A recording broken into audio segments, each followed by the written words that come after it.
ಬೆಳ್ಬೆಳ್ಗೆನೆ ಎದ್ದು ಮನೆ ಕೆಲಸ ಮುಗಿಸೋದ್ರೊಳಗೆ ಊರು ಮನೆಯವರೆಲ್ಲ ಹಂದಿ ಹಸ್ಕಿಗೆ ರೆಡಿ ಆಗಿದ್ರು. ಬಂದಿದ್ ಗಂಡಸರೆಲ್ಲ ಚುಚ್ಚು ಕಾಪಿ ಕುಟ್ಕೊಂಡು ಹಂದಿ ಕೋಳಿನ ದೇವ್ರಿಗೆ ಒಪ್ಸಕ್ ಹೊರಟ್ರೆ, ಇಲ್ಲೇ ಇದ್ದಿದ್ ಹೆಂಗಸರು ನಾವೇ ಕಡುಬು ಕಟ್ಟಿ ಮುಗ್ಸೋಣ ಅಂತ ರೆಡಿ ಏನೋ ಆದ್ರು. ಆದ್ರೆ ಆ ದೊಡ್ಡ ಪಾತ್ರೆಲಿ ಇದ್ದಿದ್ ಕಡುಬನ್ ಹಿಟ್ ನೋಡಿ, ಹಿಟ್ ನುರಿಯ ಕಡ್ಗೆಲ್ ಎಕ್ಸ್ಪರ್ಟ್ ಆಗಿರೋ ನಮ್ ಶೇಖರಣನೇ ಬೇಕು ಅಂತ ಡಿಮ್ಯಾಂಡ್ ಇಡದ. ಹೆಂಗಸರೆಲ್ಲ ಸೇರಿ ಕಡ್ಬಿ ಕೂತ್ರೆ ಇದಿಷ್ಟೇ. ಇದಾಗಿದ್ದಲ್ಲ ಅಂತ ನಮ್ ಶೇಖರಣ್ಣ ಅವ್ರ ಟೀಮ್ ಮೆಂಬರ್ಸ್ನೆಲ್ಲ ಕರೆದ್ರು. ಅವ್ರು ಬಂದ್ಮೇಲೆ ಊರು ಮನೇಲಿ ಸುದ್ದಿಲಿದ್ದಿದ್ದು ಪೊಲಿಟಿಕ್ಸ್ ವರ್ಗೂ ಹೋಗ್ಬಿಡ್ತು. ಅದೇ ನಮ್ ಸಿದ್ದುದು ಬಂಡದ್ದು ಕತೆ. ಅದ್ರಲ್ಲೂ ಆ ಕಡುಬು ಸಣ್ಣ, ಈ ಕಡುಬು ದೊಡ್ಡ, ಕಡುಬು ರೌಂಡ್ ಬಂದಿಲ್ಲ ಅಂತ ತಮಾಷೆ ಮಾಡ್ಕೊಂಡು ಕಾಲು ಎಳ್ಕೊಂಡು ಕಡುಬು ಕಟ್ಟು ಮುಗಿಸಿದ್ವಿ.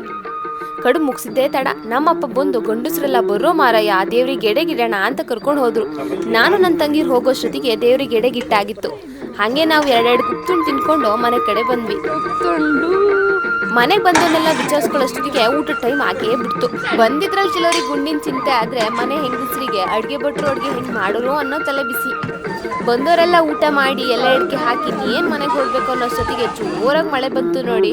ಆ ಮಳೆಲೂ ಬಿಡದೆ ವಾಲಿಬಾಲ್ ಆಡಿದ್ವಿ. ಈ ತರ ಎಲ್ಲ ಕಸಿನ್ ಸೇರಿ ಆಡೋದು ಅಪರೂಪ ನೋಡಿ. ಅದಕ್ಕೆ ಇಷ್ಟ ಆಗಿತ್ತು ನಮ್ ಚೌಡಿ ಹರಕೆ ಕತೆ. ಮತ್ತೆ ಬರದಾ?